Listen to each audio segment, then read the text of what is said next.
SERV, stock analysis, price predictions, news. In this quick and short 1-minute video, I will show you exactly how I would trade and analyze.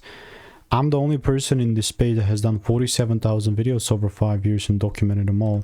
No one else has come even close, and specifically sitting here, SERV is just not only a clean bullish buy for me.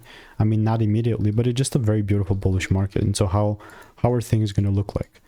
Well, just to kind of, mark up the top and the ranges, we're good. We had a very awesome demand area mitigation there.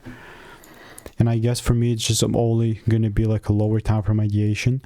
I mean, unless I see a pull down a bit deeper and then a shift, then I'm not looking to really buy. And I truly mean what I'm saying here. Like, people really like to overcomplicate stuff, but bro, unless I see that double break, then I'm genuinely not looking to buy. Very simple.